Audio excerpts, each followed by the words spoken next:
So, should start showing up as live here in just a second. All right, gang. Welcome to our Tuesday live stream during human malware times. I will say this, that uh, it has been quite the adventure doing the streams on Tuesday. They've been a lot of fun. And last week's stream got a lot of really good reception, so that kind of makes me proud just talking about the alternative substrates. And I kind of want to piggyback on that. Since we're in the Substrate 101 series, today's topic, we're going to talk about how substrate quality affects plant health. And just there's a lot of really awesome comments in the chat before stream here. We've had some questions and stuff, and we'll get to question and answers. But let's talk the topic for maybe 15 minutes or so. Might not even be that long. It's some things that I was thinking about when I was like going over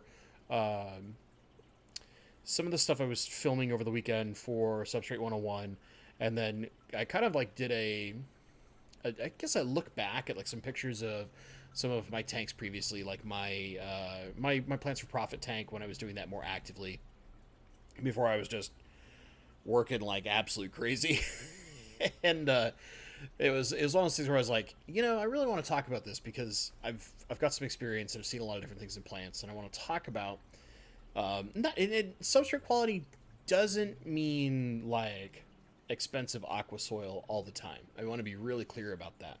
So here's how we're going to look at this. What we mean by substrate quality is how well that substrate can provide nutrients for how long to a plant. Okay, so usually we are talking about an active substrate. However, even dirted tanks qualify into this category because dirted tanks are really, really good at providing nutrition at the root level. So if we look at like the thumbnail I had for this particular live stream, right? It's just lots of beautiful, lush plant growth. Back when I did my proper maintenance on some of my tanks, and I had a little bit more time to make them look better. A big part of what made that successful is the substrate. And in the particular case, there's this question that was asked earlier, like what substrate I would recommend for a tank. And that's changed over time. But what I will say is the simple solution that I've had the most success with, as far as a pre-packaged solution, has been mixing Fluval Stratum, and now that I've had some time to play with it, Brightwell's Rio Oscuro does the same thing. You could also do ADA Amazonia. They're all basically the same. Let's be honest here. There's some small differences, but they're all basically the same. One big bag of that to one bag of Echo Complete. And why I do this is because they cover some benefits, and in active substrates, I'm going to talk about that. So be watching for the active substrate video, get those tips, and kind of keep those in your mind, and keep this little thought in your head that's what I've had the most success with. That doesn't mean that it's the best. I think the best is slightly better, but that's a little more complex. But that's what I've had the most success with, and it's simple. And part of the reason why I've had success with it is it's a good quality substrate for providing nutrition to the plants. If we look at like using an inert substrate like pool filter sand, right? It's a little more dense, but we can get around that, and we can add some nutrition to it by putting root tabs in. But the combination of things that's there, because it's denser, it's not as porous, so it's harder for the plants to grab onto. There's not inherent nutrition all over. It's only in those little pockets where we put those root tabs. It makes it much harder to establish a very healthy root system for our plants.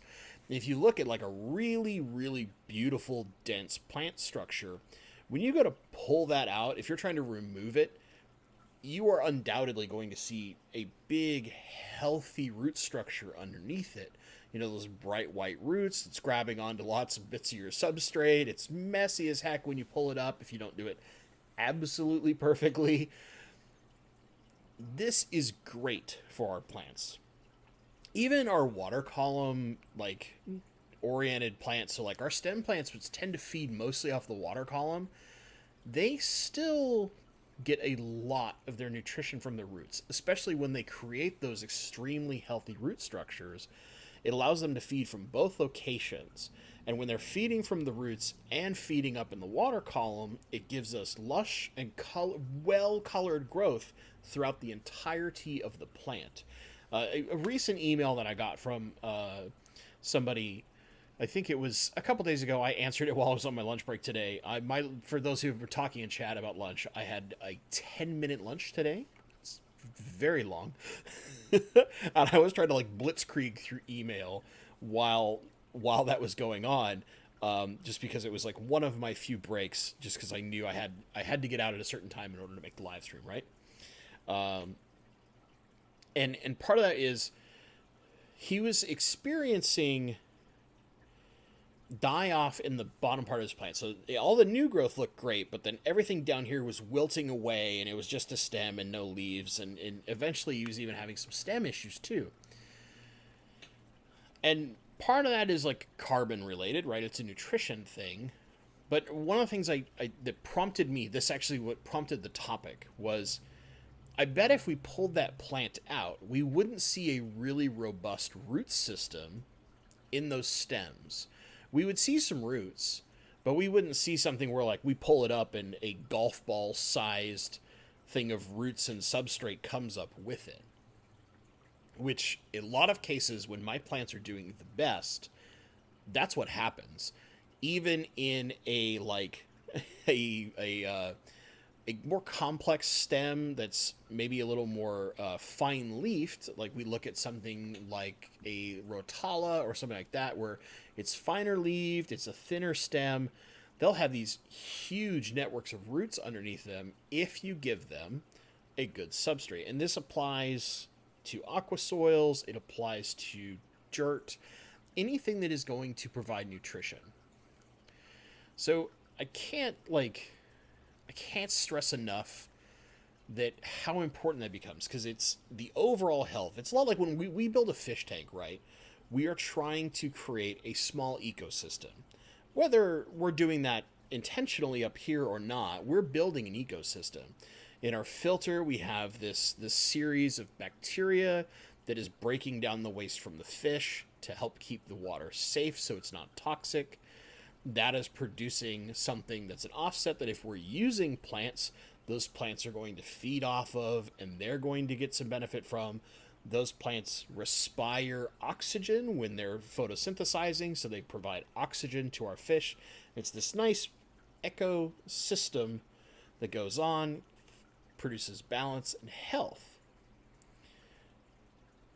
When we get some of that out of whack is when something goes wrong, or when we just don't see things looking great. Like when our plants look skinny and we're having issues, there's a lot of things that can be going on.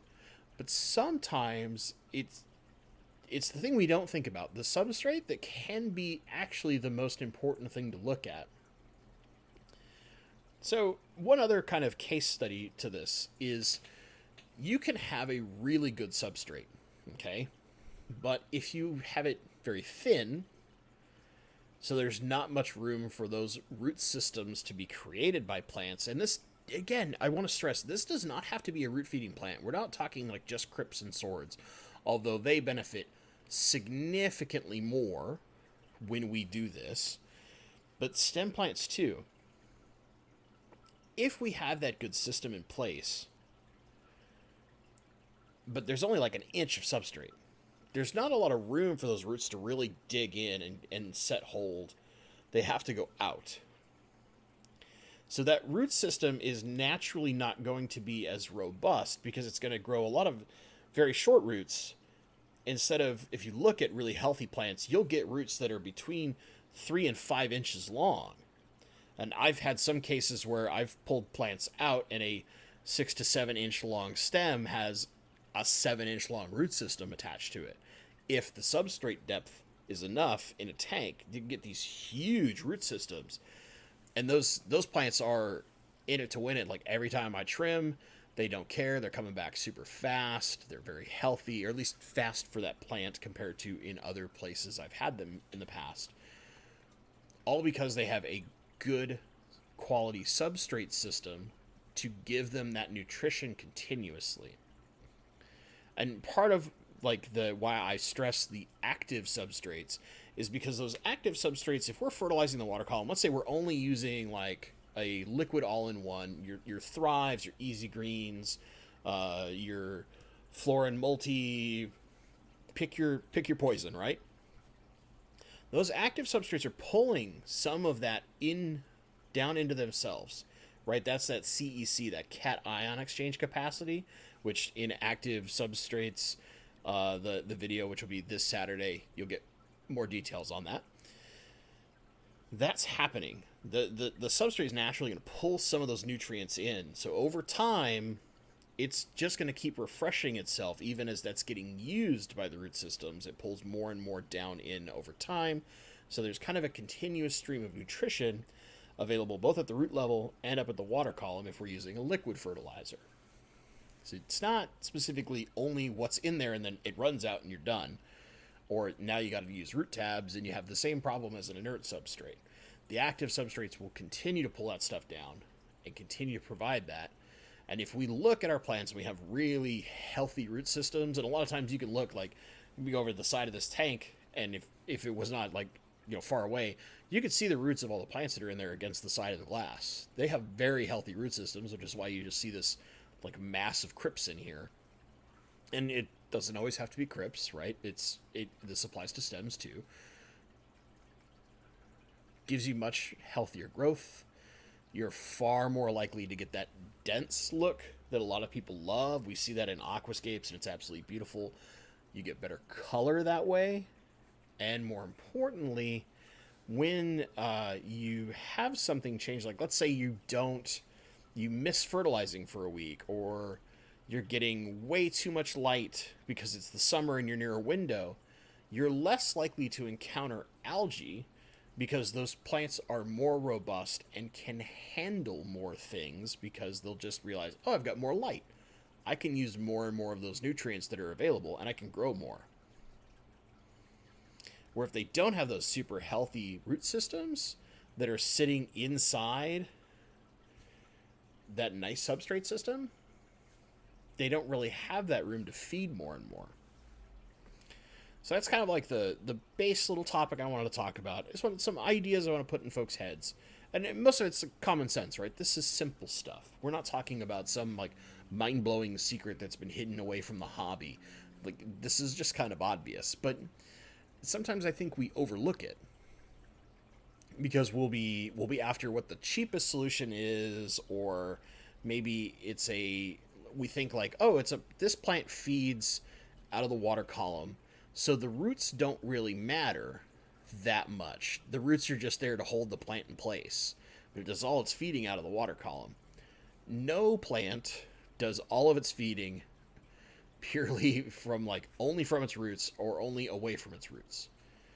They all feed from everywhere. It's just there's a ratio that changes depending on the plant. Like swords probably feed 90% from the roots if it's available. But you can get them to feed off the water column. And you can get them to feed quite a lot off the water column if it's prevalent and there's not very much down at the roots. They won't be as healthy, but they will do so. All right. So that's the chat topic. What I want to go now is we'll go into general Q&A just like we usually do. Just to kind of heads up for everybody's here, which... Man, 68 people. That's quite a lot. Nice. Thanks for showing up, folks. Do at Bentley Pasco if you have a question. It makes it a lot easier for me to see it and not miss it. And we'll start covering questions from chat. There's a couple small things I wanted to answer in some of the early chat before I did my long talking.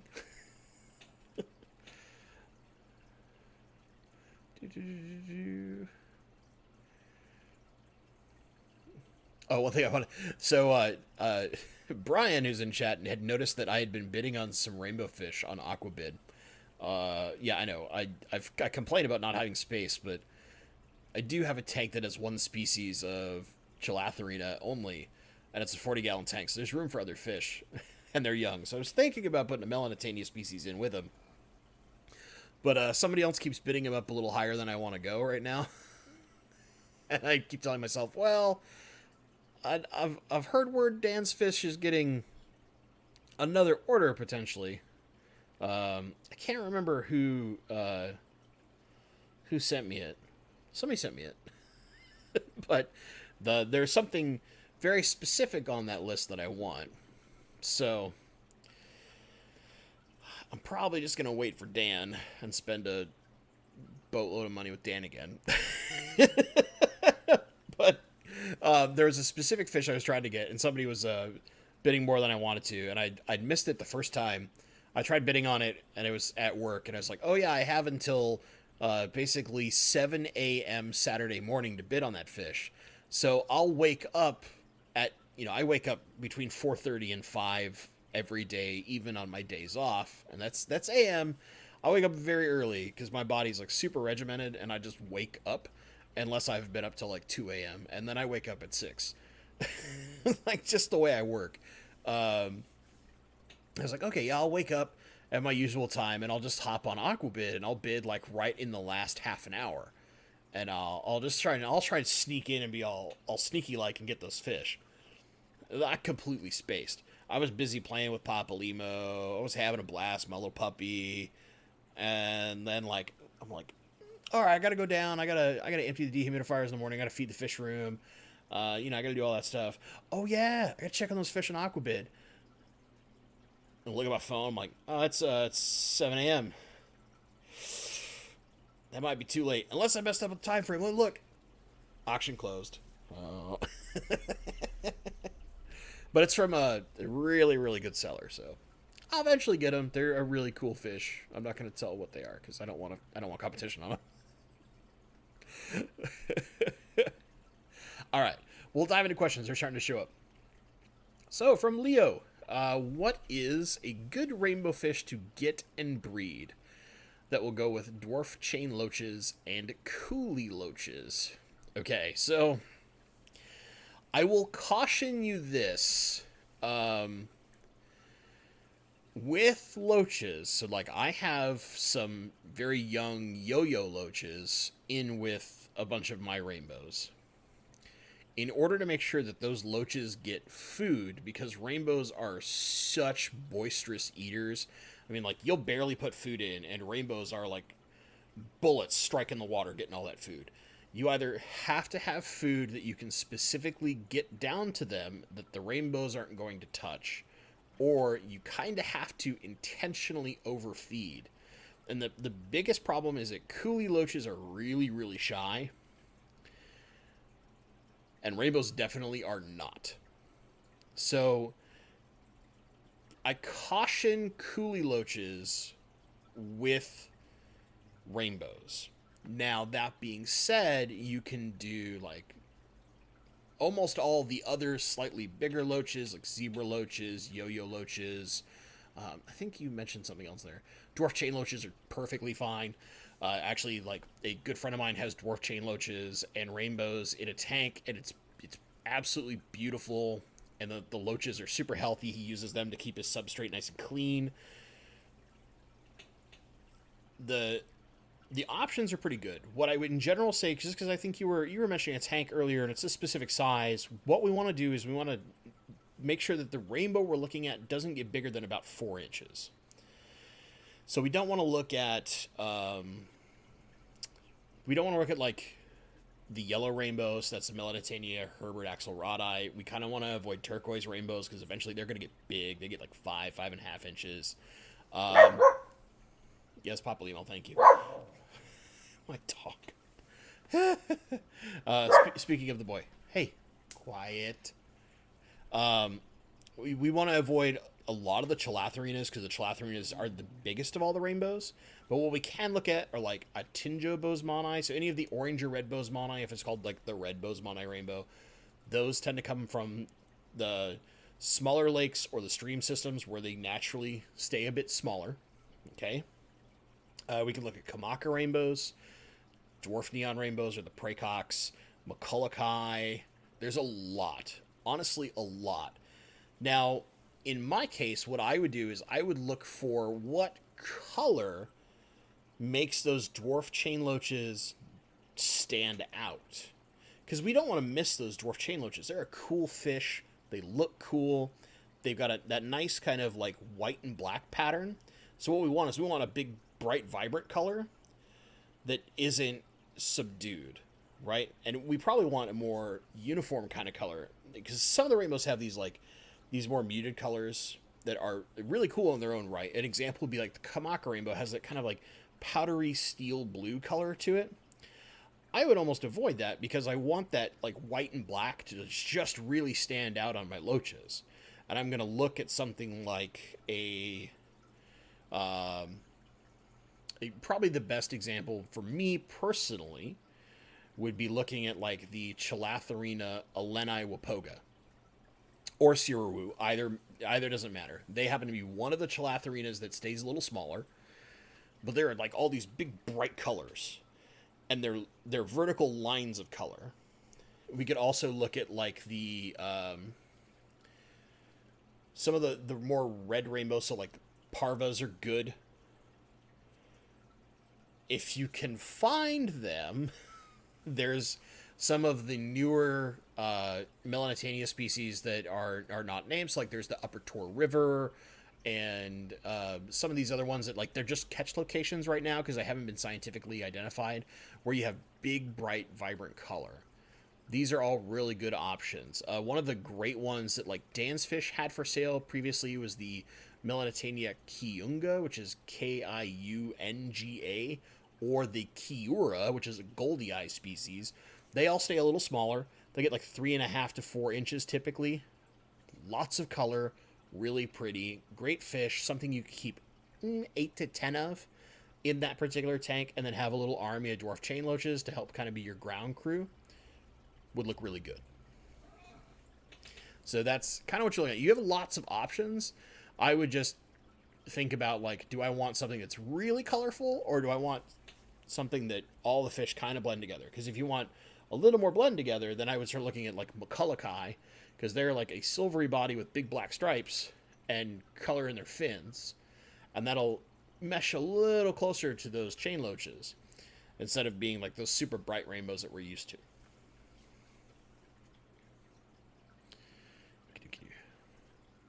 EJ Fishes, hey man, thanks for the super chat. You definitely did not have to do that. I like helping people regardless. So, but thanks for all the help with your lighting questions. Much appreciated. You're most welcome. And like keep in touch with me as we're working with stuff. If something's not working out, if you run into some problems, just shoot me another email. We'll keep dialing stuff in if we need to. Okay.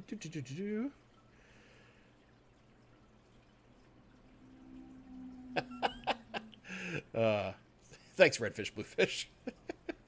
So it made a great subject, and one that can be kept as deep as you want. Pun intended. He'll be here all week, folks. All right, from Cichlids23. Set up a new 20-gallon long. Is it overkill to put root tabs in, as I've done? About 7, and a pump of Easy Green. A few pumps per week.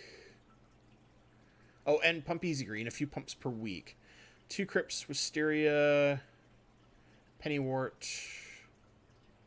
and 2 crypts. I think you did the 2 crypts twice. And then moss on cholla wood. So that moss, once it settles in, it's going to eat a surprising amount of fertilizer. What I would do is, we're looking at a 20-gallon long. I would put in, like, depending on how much light you're pushing, which hopefully not too much because it is a shallow tank, I would spread your fertilizer out. So I would do like a pump every 3 days. And this just keeps a more continuous level of lower level of fertilization in the water. The root tabs are pretty solid. They're not going to like really get in the water column too much. So you shouldn't be really considering that. Like, I wouldn't worry about overkill. I very commonly, when I set up a tank, I will put root tabs in once, and then I almost never root tab ever again. And I let the plants that are in there, especially if they're root system plants like crypts and stuff like that, establish themselves off those root tabs, and then adjust to the water column fertilization and let the substrate do the most of the work for me because I use active substrates. So I don't think it's overkill. Just try to, instead of like doing, say, like 2 pumps once a week or 3 pumps once a week or whatever you decide your regime is, look at something like 1 pump every 3 days. Put a lower dose of fertilizer more continuously, and then as those plants really start settling in, you can start looking at doing like 1 pump every other day, potentially. Although most of those plants are a little slow growing. I mean, the pennywort and wisteria can get very, very fast, but we kind of want them to grow to a certain point and then help be our kind of extra fertilization, so to speak. Just make sure that the crypts are getting those root tabs. That'll help them not get kind of choked out by how fast the wisteria and pennywort can grow. And they'll start dominating that water column fertilization. So if you're seeing issues with the crypts growing, just drop a root tab in for those crypts, and then keep your water column fertilization going for the wisteria and the pennywort. Okay.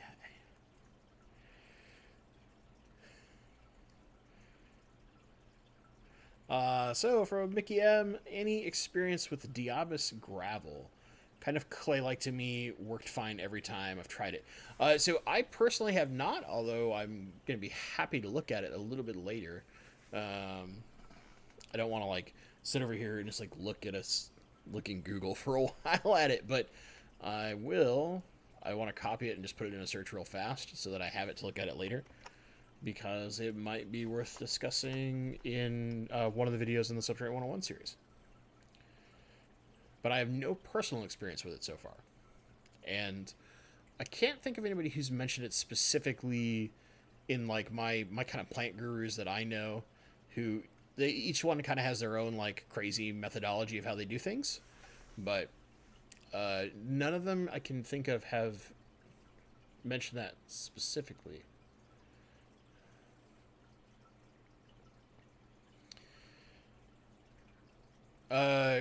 So Caswell, I hope that like you understood what I meant by I explained a little earlier. I'll just cover it one more time, just in case you didn't get it, which is what's the risk with coolies and rainbows.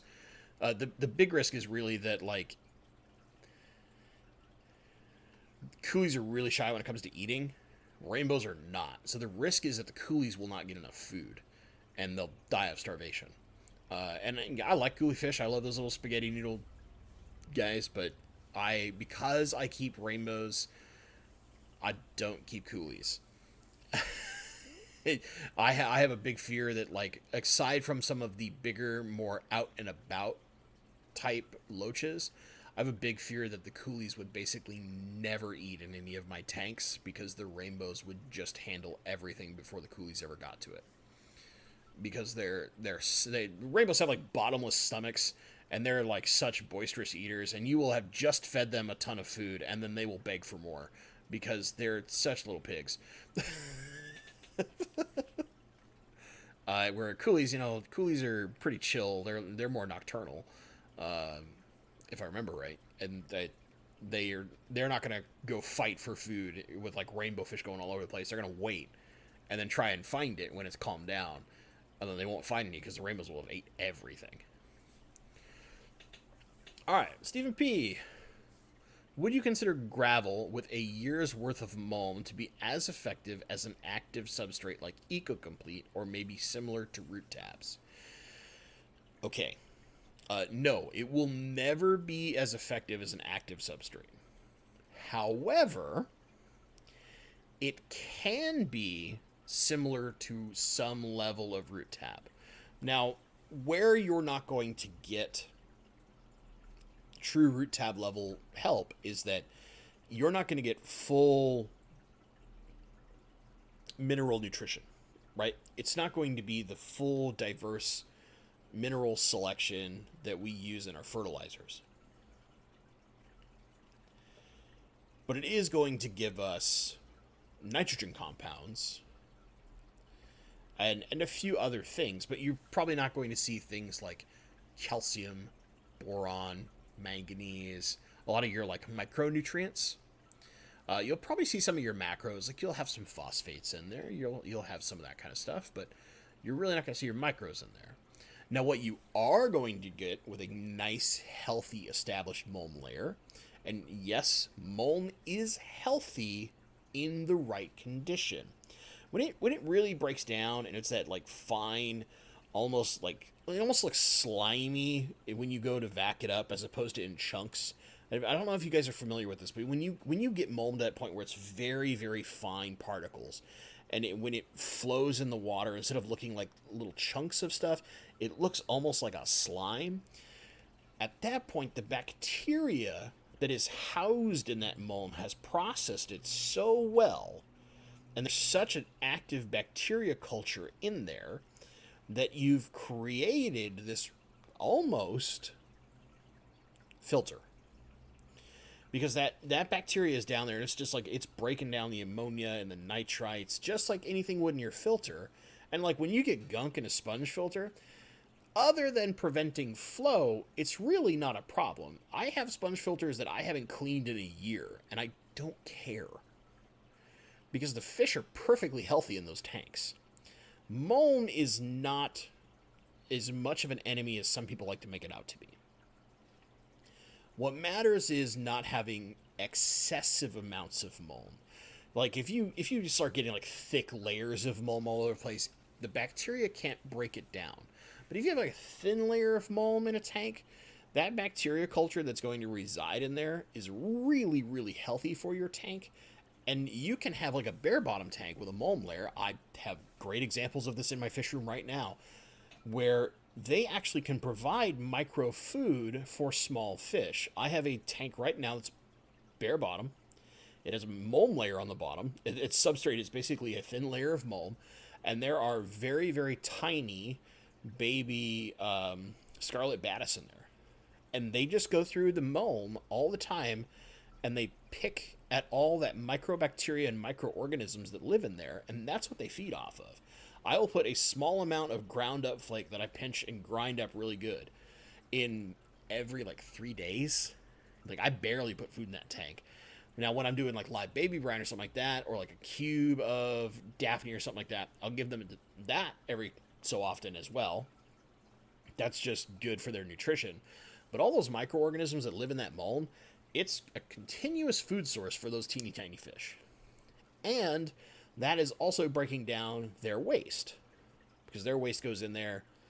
All that bacteria that's housed in there breaks it down, makes it safe, keeps feeding that bacterial culture, keeps it alive, and creates a really nice little healthy balance of an ecosystem in there. However, in the case of, again, with fertilization, it's not going to give you the full kind of accoutrement, if you will, of what plants need. It will give you a few of the base blocks, but not everything. So it's definitely not active, because active substrates are going to pull nutrition in from the water column. So like when you fertilize with liquid fertilizer, it's going to pull it in and hold it in that substrate. But it is going to work kind of like a partial root tab, in that it will be a layer of nutrition just sitting there that the plants can feed off of. So I hope that kind of answers. Like you can definitely do things with gravel. I don't want to be clear. You do not have to have an active substrate to have healthy plants. But what I would do is, if I were doing gravel substrates or something like that, I would change the type of plants I'm using. I would look at more root feeding plants so that that mulm layer does get taken advantage of. I would not do as much water column type plants, just because I would be more inclined to actually use epiphytes instead of like stems, because I want them just attached to wood and rock. And those things are so low demand in the first place that they'll just do well on their own. And unless we're like pumping CO2 or doing some crazy stuff with our gravel tank, you should be fine, right? It's all about like understand your environment and plant for your environment. Because like if I plant a super high-tech tank with very slow growing, low demand plants, I am going to have algae all over the place. Right? If I have high light and CO2 and I just do nothing but boosts, I'm gonna see algae because the boost can't handle that much. But if I were to do like the complete opposite, right, where I'm gonna do Rotala orange juice and a lot of these like high tech, really fancy plants in a like lower medium light setup with no CO2, they're going to do horrible.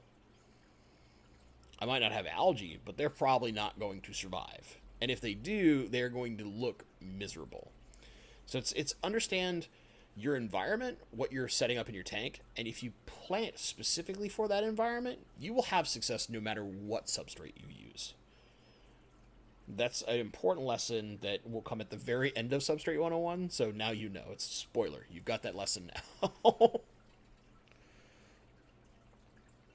Alright, Sakana Katana, good to see you again.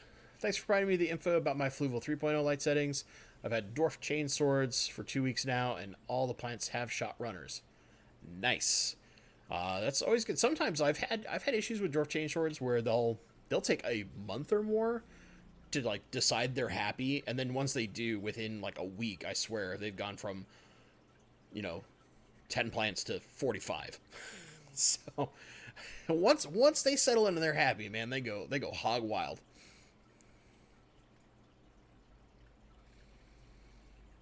Oh, there's a member, Aliska, a new member. What's up? Thank you so much. I do have coolie lotions with my Australian rainbows. It's proving Bentley wrong. They're okay. They just tend to hide a lot, and I have to make sure I have pellets that sink enough that they can get them.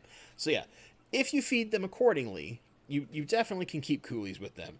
My thing is that like I caution in general because I'm that person who like I do a quick patrol every morning, right? And I'm hucking my food in, and I'm running out the door because I've only got so much time. I don't have that time to like really specifically go, okay, you little guys right there, you get these pellets, and I got to get them right in front of this place that I know you like to hide, which coolie loaches love to hide in specific spots. And you can use that to your advantage. If you know where your coolies like to hide, drop your coolie food right in front of them, distract the rainbows on the other side of the tank, and then get all that food in there for the coolies. The rainbows will be none the wiser. They're not the smartest fish in the world. They'll see food over here, be happy, and then just like, boop, there you go. Got you guys.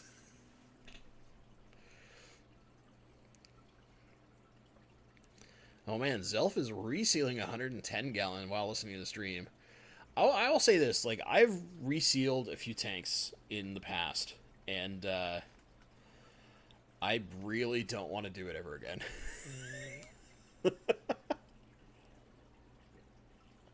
I had one tank that I had to reseal like 4 different times, because it just, no matter how I resealed it, and I did the same process I've done in every other tank, and it's like me and my roommate working together. It just, for whatever reason, the bottom seals just refuse to work on that stupid tank.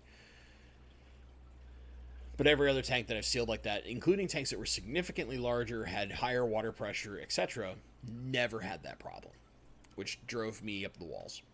Same silicone, same process. One tank just, nope, not gonna do it. Drove me nuts. All right. Anyone keeping any Melanitania Gary Langi? Missed to buy some 2 years ago. Biggest regret regarding rainbows for me. So if you look on the Rainbow Fish Live Facebook group, you will want to look for Lori S. Lori is how it's spelled. She typically, certain times of years, she will sell mops of eggs of her fish, and one of her fish that she regularly breeds is the Melanitania Gary Langi. She's out in Florida, so she gets to do outdoor ponds for like a large period of the year, and that's when you will get the million billion eggs or a million billion babies, depending on how you're doing it. She's a really good source. I can't remember if some of like the big name sellers on Aquabid, example would be like Roseline 17 or Rob M, Aquasphere Discus, Rainbow Fish, all oddball aquatics. I can't remember if any of them regularly sell Melanitania Gary Langi, but that being said, I think do not quote me on this. I think that might be something that eventually Dan's fish might be able to get. So be watching, because whenever Dan does his next rainbow order, he'll do another rainbow order here at some point. I think it's one of the fish that might be available on his list, because based on some assumptions by me of who he's sourcing from, I think that's a fish that they do breed. They just only that fish likes to breed only certain times a year. Sometimes depends on how lucky you are, I suppose.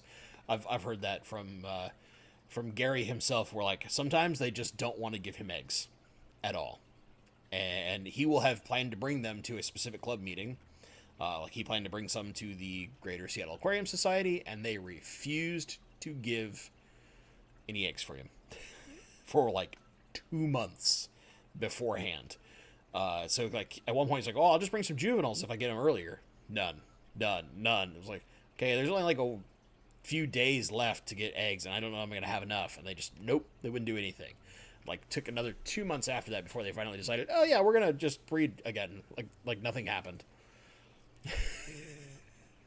Kind of silly. Danica Quads is going to chat, and I believe Kenny specifically is here. If you haven't been checking it out, Kenny's doing this like massive, awesome road trip. He was at LRB Aquatics, Lucas Brett's place earlier today. I jumped in that live chat for a short bit while I was at work. I was doing some reporting, so I had it on in the background. It was pretty cool. They were walking around some of Lucas's outdoor ponds, checking out some fish.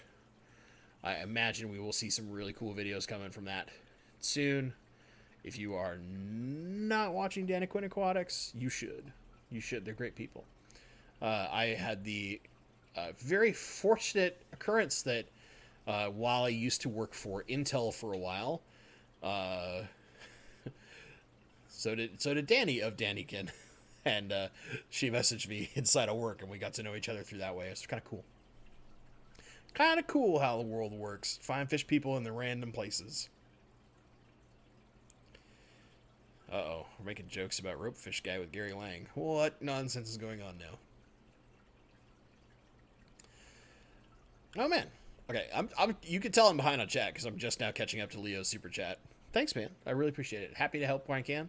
If you do have more questions, like for folks that need to, check out my email. I will put it in chat for you. Boom, boom, boom, boom, boom.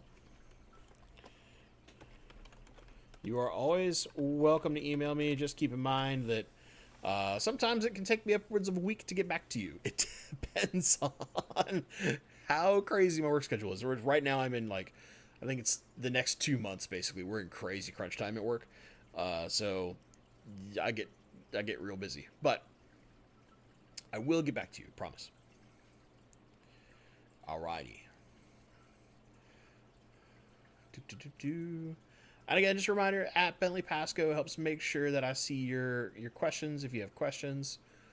And I will get to them. We're going to keep rolling through chat. So, John Johnston, running light 8 hours. Plants are doing great, but not enough time to enjoy my fish. Suggestions. Okay. So, there's a couple things you can do here. Depending on the light you're using. Or you can just get a like Wi-Fi timer that allows you to do it. You can try using a siesta. So this is where like you would run for say 4 hours a day in the morning, and that way you can see your fish in the morning, and then you go lights off for whatever amount of time is appropriate until closer to when you're going to get home, and then lights come back on for another 4 hours. And it kind of makes like 2 small days. It really doesn't do any negative side effects to your fish that like the greater community's been able to prove. It can be beneficial to your plants, but it basically splits that time window up so that it's around your schedule. You can shift lighting around your schedule. Your fish really won't know the difference. Especially if you're not near like outside windows, so you're not getting tons of light coming in. Now, if you are near a window, it'll just seem slightly dim, and when that brighter light comes on, it'll seem more like the middle of the day to them, and the rest will seem like, oh, it's a little early in the morning, or it's in the evening, or whatever. It really won't affect them that much. And it just basically focuses the light when you get to enjoy your fish. So do that. That would be my suggestion. It's just if you have a light where you can set the timer built into itself, like a Fluval 3 or something like that, do it that way. Otherwise, look at a Wi-Fi timer. I still have some right here. I use these guys right here, which are the Casa Smarts. I can link them in chat as well. I actually love these little things. They are fantastic. But they have a nice... The app is really nice. Plus, the app's made by TP-Link, which is, I think, not a questionable company, which is nice. Oh, holy smokes. It should be worth noting that normally, like, 3-pack of these is about $40. They are on a limited time deal on Amazon for $21, which means I'm probably buying more. And yes, for FTC purposes, that is a paid link. I am an affiliate of Amazon. I get a small commission if you make a purchase through my link. And as my voice cracks, clearly I need some water. But I'm using more and more of these things on my tanks that don't have Fluval lights, or an example, they're controlling like some of my CO2 timers instead of the like big clunky manual timers I used to use. These things are just... They're so much better because like they don't care about when the time schedules change and all that kind of stuff. They just synced up to the phone. It doesn't matter. And I can change all of my lights very, very quickly from a simple app on my cell phone. I love these things. I love them to death. So that's what I like using. And if you can just literally set up a time where it's like, it turns on at this time, it turns off at that time. And just make it so that it fits around your work schedule and enjoy your fish better. Easy peasy.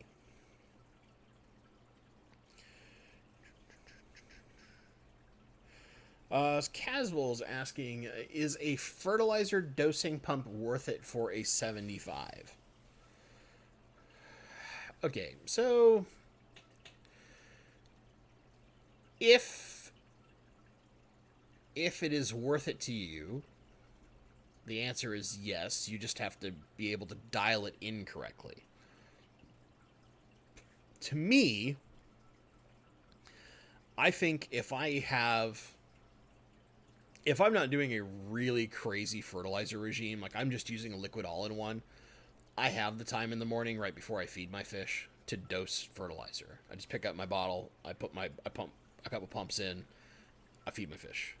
Right? It's one of those things that I keep it in my head. So like an example would be whenever I can build my true fish room where I have automatic water changes, I will never have auto feeders. And let me explain why. Part of why I make sure that I manually feed my fish, the only excuse for that would be like if I went on vacation for more than a few days. Because I'm not really a big vacation person. Like vacations to me are something like a convention for a couple days on a weekend. That's a vacation to me. I'm not that person who's like, I'm going to take a week in some exotic location. I'm just not that guy. I never have been. I use my time feeding my fish, one, because I love doing it. I love feeding my fish. I love watching them. Rainbows are such like crazy train eaters. They're really fun to watch. But at the same time, I use that time to go through and look at all my tanks, and that's kind of like my health check every day is when I feed my fish. And the same applies for my plants. Like, I look at my plants and I make sure everything's going okay, even now when I don't have time to maintain them properly. I'm just making sure, like, nothing's going too haywire. Overgrown is fine to me. But as long as it's not like, oh, that plant's dying, whatever. No, it means I get to see it. And fertilizing or feeding and looking in each tank, even for that like minute or so each morning, is important to me because that's my way to make sure that kind of everything's on the up and up in my fish room. I don't mind auto water change. I think that's just being smart. That's saving time. I don't know that for a single tank, unless you're talking a very large tank where doing that many pumps of fertilizer becomes annoying, that an auto doser is worth the cost to me. Now, if you don't care, if you're somebody who's got a really good budget, you make a phenomenal amount of money, why the heck not? If you want to save some time and just spend that time sitting there looking at your fish, relaxing, feel free. If you want to guarantee yourself, I get this much fertilizer in my tank every day or every other day, however you set that auto doser up, that's perfectly fine. Like, it's worth it only if to you it is worth it. This is the thing you really have to, like, I can tell you, like, yes, auto dosers is the most amazing thing ever. Go spend $600 or whatever crazy amount of money they cost. And you could get that and be like, man, why did I spend that much money? It only takes me a few seconds to do this or a minute to do this each day. So it really comes down to you. To me, not worth the cost. Now, if I was feeding, like, Corey's 800-gallon tank, right, for fertilizer, I was trying to keep that thing planted, my God, that'd be so much fertilizer. I'm definitely auto-dosing that thing. I'm auto-dosing that bad boy all day long, and I'm not worrying about it. And once a week, I'm just going, I'm checking my jugs to make sure there's enough fertilizer in each of them for the auto-doser, right? But in the case of most of my tanks, where they're somewhere between, my average tank is either a 40 breeder or upwards of about, 120 gallons. I can do that on my own really fast. That's a few pumps. That's bam, done. Not worried about it. So that's really a question you got to answer for yourself. You have my opinion on it, which is to say I think most of them are too dang expensive. But it's kind of luxury of the game. Whoop, boop, boop, boop, boop. Oh, chat jumped.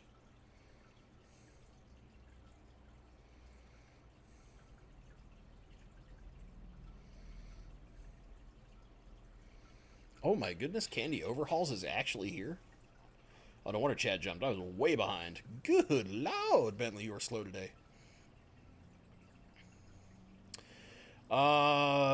Hey, Leo, do me a favor. Shoot me an email. Like, my email's in chat. That way I can give you some better details. Just because I want to... We're getting short on stream time, and I want to answer a couple extra questions.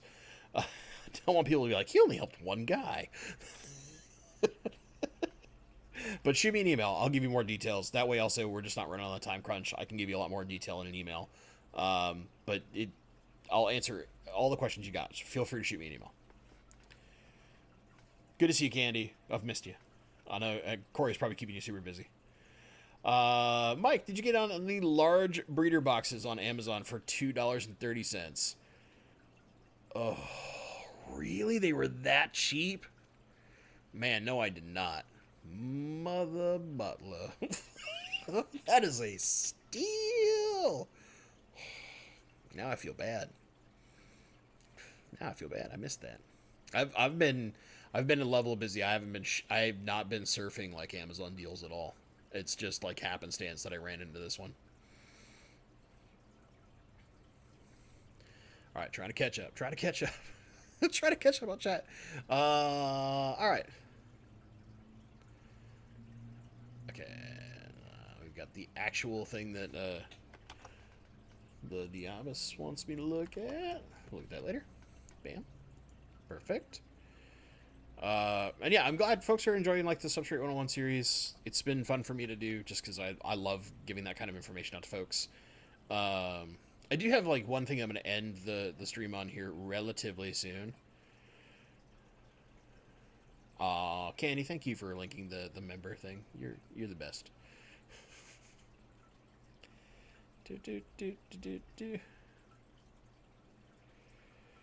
Oh, you're in Europe, man. So there is for rainbows in Europe, there is a group in like Denmark and Germany that are big rainbow nerds, and they have the Gary Lang eye. It's just a matter of finding them. So you'd need to go through like Jan George Evers or Wim. And a lot of them are in the Rainbow Fish Live group on Facebook. And there's a equivalent like European Rainbow Fish group on Facebook as well. I am pretty sure if you like reached out to the Rainbow Fish Live group, like, hey, where can I get this species? I live here. They will help you. Like they're all about helping out other rainbow fish nerds. They're great people. They are great people.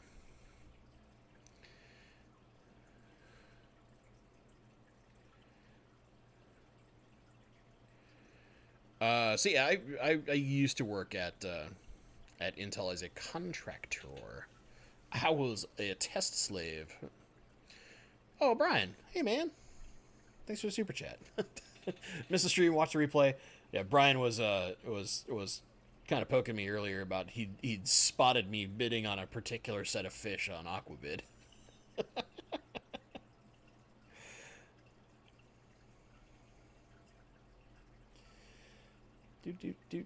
Hey, I've caught up. It's a miracle. All right. So one thing that I want to, and like, I'll still have time for probably one or two more questions if they come in. But there's one thing I want to kind of talk about.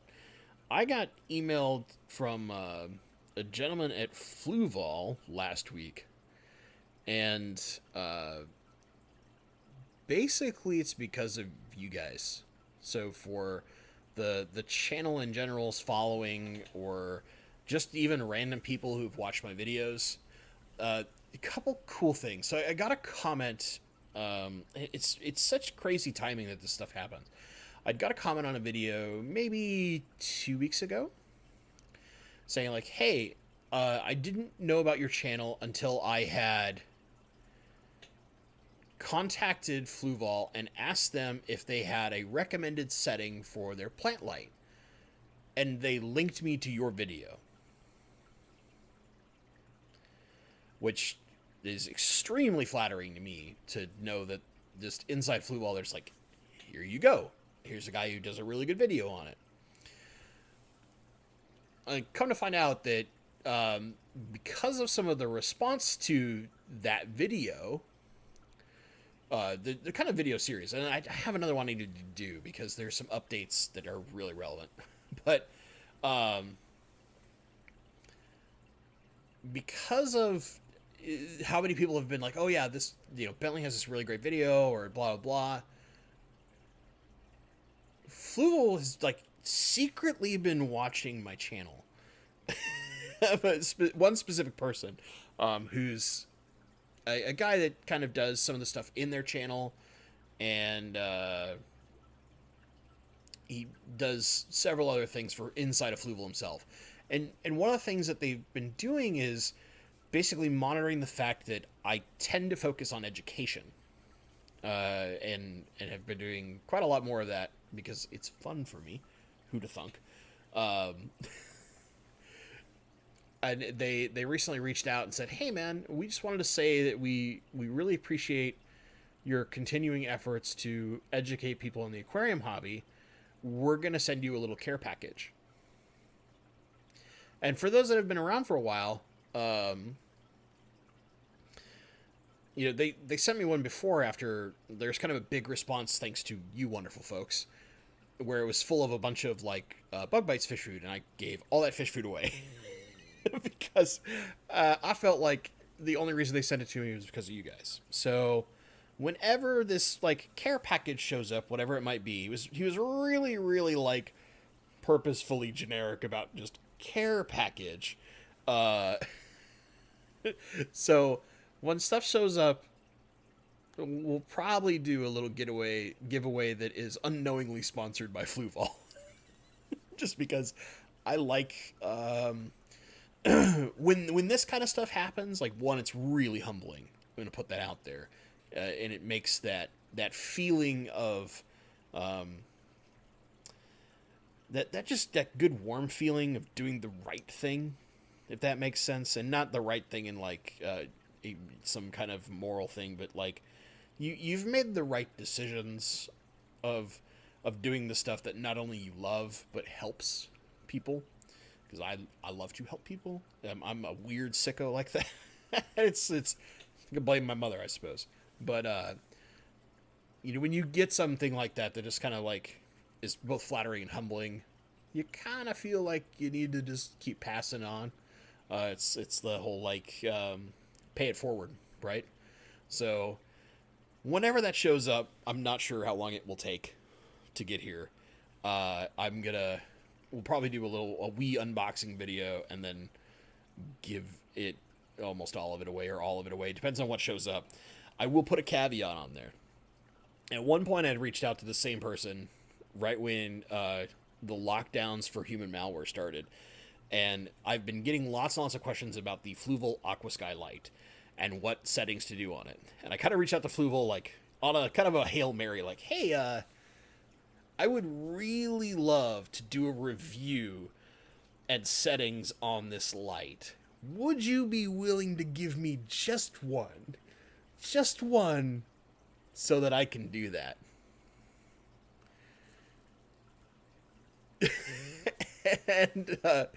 and they, he'd responded and said like, hey man, we've got a lot of stuff that's going on because of human malware, so we can't necessarily do that right now, but it's definitely something we can look into in the future. And I was like, perfect, man, that's all I'm asking for. So if a Fluval Aqua Sky shows up, I won't be giving that one away right away. I'll need time to play with it, get some settings, and build a proper video on it. But eventually, I'll probably give away everything unless it's like a really cool t-shirt that I want to turn into a poster. Or a hat. Hats I wear. With that being said, all right. Lots of very compliments. You guys are so nice. Thank you for the compliments. I appreciate it. So we have a new member, Brian. Brian, you even contacted me earlier. You sneaky man. And then Jeff, on behalf of New England contingent to chat, have a great night. Thanks for shelling out the free knowledge. Well, you just made it not free. What are you doing? No, thank you so much. I really appreciate Super Chat. I honestly, I love doing live streams. We are at time, so I'm going to do my best to not go too long. I don't want to interrupt whoever is next. I don't know who's next on the stream or schedule. I'd have to look it up. I will answer this one last question really quick, though, from Caswell. Would it be a good idea to upgrade from a Phoenix Planted Plus to a Fluval 3.0? Or should I just stick what I've got because, I don't know, it's a light? So, I think the Planet Plus is a fine light. I think the Fluval is a significantly better light. That being said, do I have an old like Planet Plus Fuse Ray, and if I had lots of success with it? Yep, I have. Have I had success with a Phoenix Stingray? Yep. Have I had more success with Fluval lights? Yes, and part of that is because there's so much control. I can set timers, I can affect the light spectrum the way I want it. There's a lot you can do with that light. It is a great light. It is a powerful light, which is part of why it's a little more expensive than some of the other lights that are out there. It's not as expensive as like Kessel's and some of that crazy nonsense, but it's a very, very, very good light. Very, very good. And yeah, I was going to say, I think, yeah, Dr. Black 66 is next. That's who it is. Thank you, Streetwise. So I don't want to go too long, but basically the question comes down to this. Are you having really good growth, and does your color of your plants look right to you now? If you're answering yes, then are you having algae issues? If the answer is no, don't fix it if it ain't broke. Now, if you are not getting really good growth, or the color of your plants doesn't look the way you want, or you're seeing algae issues because you can't control the light, and you don't mind spending the extra money, because it is an extra cost, then it is worth upgrading. I think it's reasonable not to just be like, oh, of course you buy the new product. Like, let's be smart about this, right? We should only upgrade if there's a good reason to do so. If there's not a good reason to do so, don't waste the money. Save it for something else. Save it for the next tank. Save it for, maybe some new fish, new plants, or get a light for another project down the line, or just save the money, period. Just have it around in your slush fund so the next time you want to do some new fish project, you have that. It's hardscape, substrate, whatever, right? I think it's only worth going to an upgrade if it gives you, as Jeff Chambers has just said, the right value. And value doesn't necessarily mean the money. It can mean Does the features of the Fluval fill in a gap that you're not currently getting and make it worth it? For me, on a lot of my lights, the answer was yes, undoubtedly. Because like before that, I was mostly using like Beamswork lights, which they're a great cheap light, but they're a cheap light, and they come with problems. But for a cheap light, they do a really good job. But when I was going after like CO2 or some really harder plants, I needed that better, more controlled light. The Fluval became worth it for me. And the more that I played with the Fluval, I love them dumb things. I have a stupid number of those lights in my house for your average aquarist. Like, I have too many. I have too many of them. But I kind of have a goal now where I want to make it so that every fish tank I'm on can be controlled in one app. I want all my lights to basically be in the same app, which I like the Fluval a lot, and with some small exceptions. I would love to be the point whenever I build my garage fish room, whenever I can get that done, human malware is ruining the world. I want them all in that app. I want to have just pure Fluval lights at this point, because I love those stupid things. I love them to death. And you can use like Bluetooth plugins, right? If your light is doing the jam and all you want is to control the timing, use a Bluetooth Casa plug or any of those like Wi-Fi plugs. They're perfect. They're perfect. They do all the work for you. Make sure that you are not overspending on stuff. Get that value. So, with that being said, guys, thank you so much for showing up. If you came in a little late, feel free to watch the replay. The first about 20 minutes is the topic about substrate quality affecting plant health, and then we go into Q&A. There's a lot of great questions. There's got a new member, lots of super chats. Thank you to all you folks. Really appreciate it. Great to see my one and only mod has returned, only because she basically bullied me into making her a mod. As always, guys, thank you so much for watching, and stay awesome.